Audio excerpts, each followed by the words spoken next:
Hi, this video will introduce you to the Architects Act 1972. This act gives us the Indian architects an identity and affects the architectural education and profession in India. Even though we the Indian architects have heard about it, yet most remain unaware about its content and intent. This video is primarily meant to make the architecture students aware about the contents of this act, but the secondary intent is also to make aware any interested listener. It has been my intent to simplify the act and use very simple words. We will begin with learning some basic history and some milestone dates. This is important as it gives a reference point for one to understand the society in those years when this act was passed, and it will also form a background for further inquiry. Then we will talk about the structure of the act. After that, we will learn the basics so that we can understand the act better. And lastly, we will briefly learn about the contents of the act.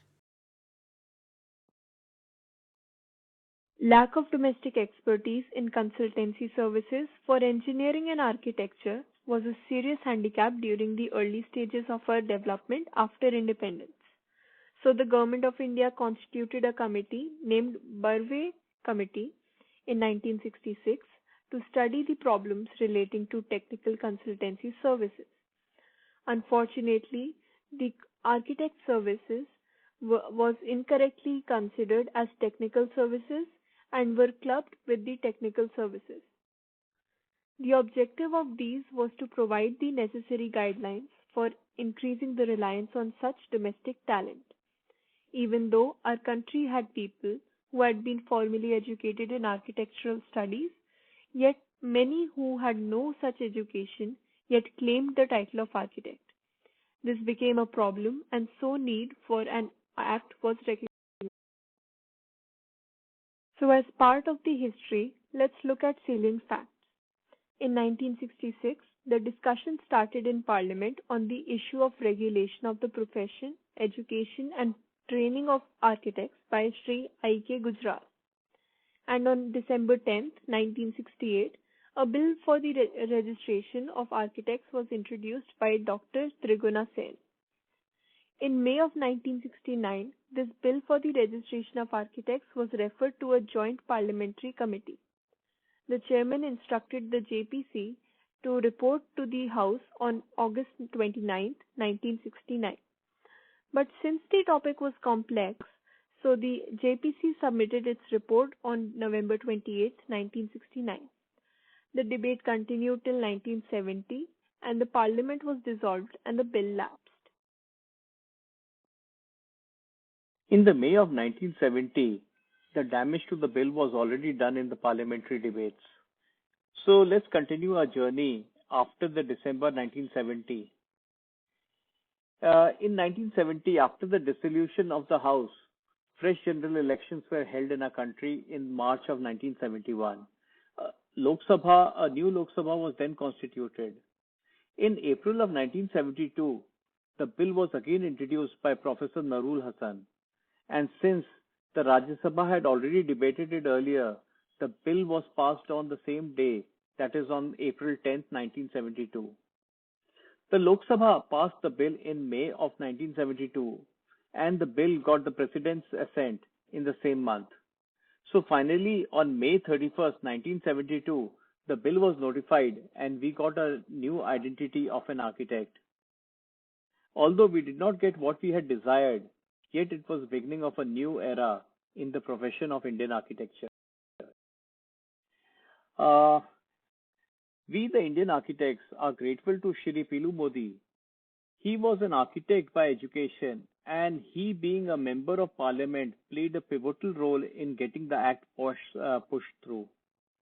Although he never registered under the act, because in 1970, you remember I said, while the act was being discussed in the parliament, the definition of the word architects was changed and the profession was not regulated.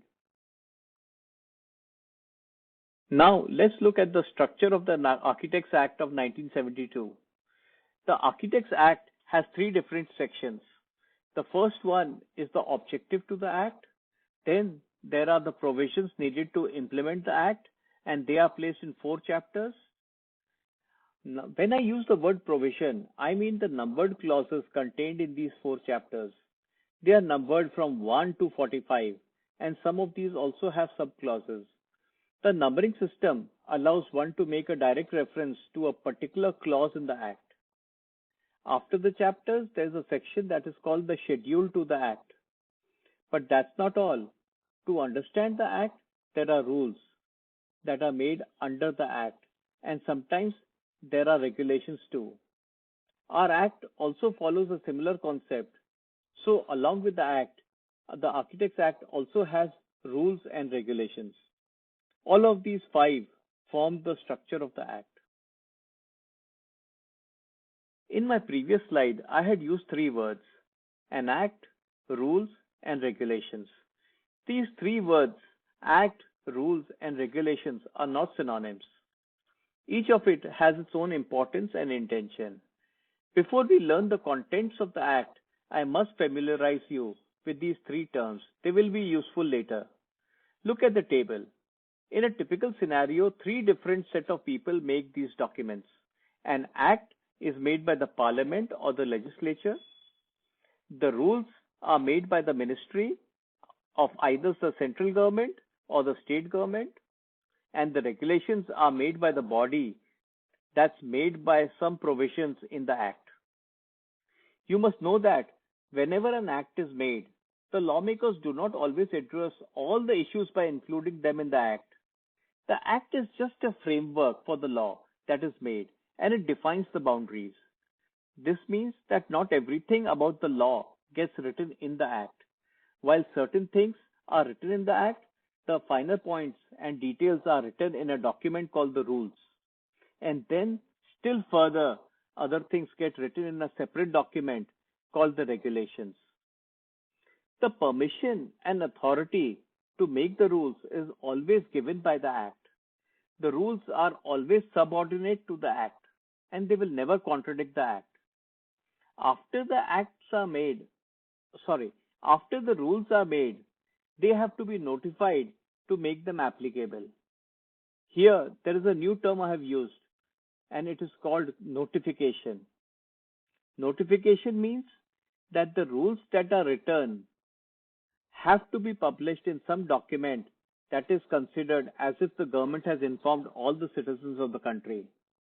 This step makes the laws, rules, regulations enforceable. So the office that writes down the rules and regulation has to necessarily inform the citizen that such and such rule and regulation has been made. And the document in which these rules are notified is called the Government of India Gazette. In our case, I draw your attention to the table in front of you, and here you will see that the Parliament made our Architects Act. And the task of making the rules was given by the Parliament to the Ministry of the Central Government. And the task of making the regulation was given to the Council, which was born out of the Act. Now we come to the terms regulations. The regulations should be considered as a delegated legislation. What this means is that the Parliament or the government has given the right or delegated the right to some authority to make the certain aspects to frame the certain aspects of the law. For example, 2 examples of the regulations are very well known to us. For example, the first regulation is the Minimum Standards of Architectural Education Regulations of 1983. In this, the council has defined things like how many teachers should be there in your college, what should be your class strength, what infrastructure your studio should have, etc., etc. The other popular and well-known regulation is called the Architects Professional Conduct Regulations of 1989. This talks about things that an architect has to adhere when he practices. The reasons for having rules and regulation is because the changing the act usually takes years. And in our case, it took 25 years, while changing the rules and regulation takes only a relatively shorter amount of time. So one does not have to go and bother the parliament whenever a change is required. This also does not complicate the concept of bringing in a law and enacting it. Now let's recap what we've learned. We have just learned that there is a hierarchy, and in that hierarchy, the act is the highest. Then comes the rules as its subordinate, and finally, we have the regulation. It is the lowest in the chain of command, and of course, we must not forget that the parliament remains supreme. Now, let's move to the objective of the act. As part of the content, the first part in any act is an objective. Every act has an objective because all the provisions in that act will be written to support that objective. Also, later, if any difficulties arise and the amendment to certain provisions is required, then at that moment, the objective of the act would be read to check if the act could be amended or not. In my understanding, just reading the objective gives a person a fair idea about what is written in the following chapters. So I consider it the most important part in understanding any act. In the Architects Act of 1972, the objective of the act is an act to provide for the registration of architects and for the matters connected therewith. This means that the Architects Act was only intended to bestow a title to an eligible person so that the person could identify himself as an architect. And with the words matters connected therewith, it was intended to enable the provisions for formation of a council for maintaining a register of these eligible persons.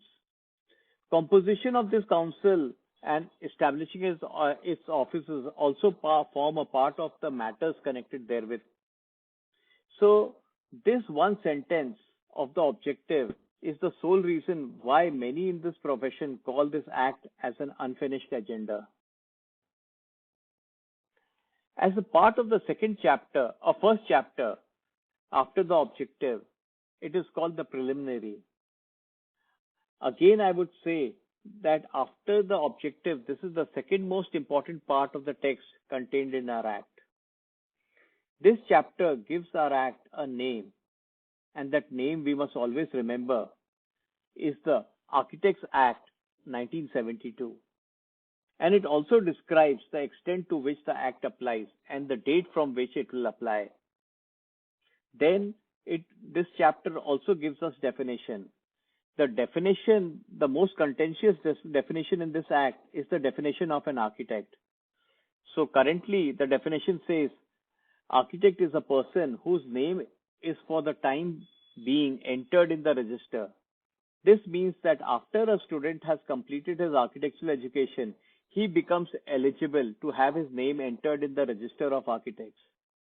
But remember, he has to first fill up a form, then pay a fee, and apply to the council. The council verifies all this and then writes the name in its register and then issues registration number and certificate. This is one of the most controversial definitions, and it's very tempting for me to digress at this point, but I'll stay steady and move on with the other objectives of this videos. That is to inform you about the contents of the act. I will not spend the time on this chapter 2 that is titled Council of Architecture. This chapter provides for constitution of a Council of Architecture, formation of the offices and terms of the president and the vice president in various committees, and the second is how they are supposed to function and other matters connected to the council. The third chapter is titled Registration of Architects. Here, the Act instructs the central government that as soon as the Act comes in force, they have to prepare a register of architects in India for the first time. And the Council of Architecture, after it has been constituted, will bear the responsibility of maintaining the register. Then it also says that the qualification of the people who would be eligible to have their name included in the register shall be specified in the schedule that is kept at the end of the Act. This chapter also contains various other provisions that are connected to the registration of the architects.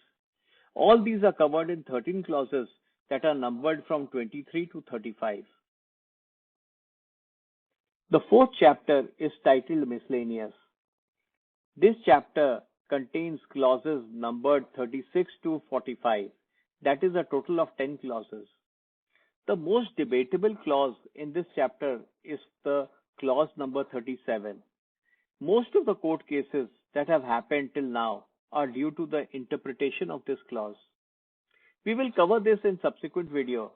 For now, I think it is adequate to know that something like clause 37 is a source of problem. Finally, moving on to the schedule. The act ends with a section called the schedule. This part lists out the qualifications that are recognized by the authorities that makes one eligible to have their names written in the register. This schedule includes both the Indian and foreign qualifications required to become eligible. So you will see that the names of the colleges from where you get the qualification that make you eligible are written in this schedule. This, on the ending note, I cannot resist by saying that neither does the Architect Act prohibit a non-architect from providing architectural services, nor does it define what architectural services are. In subsequent videos, we will look at the rules and regulations. And let's watch out for the next videos to learn further. Thank you.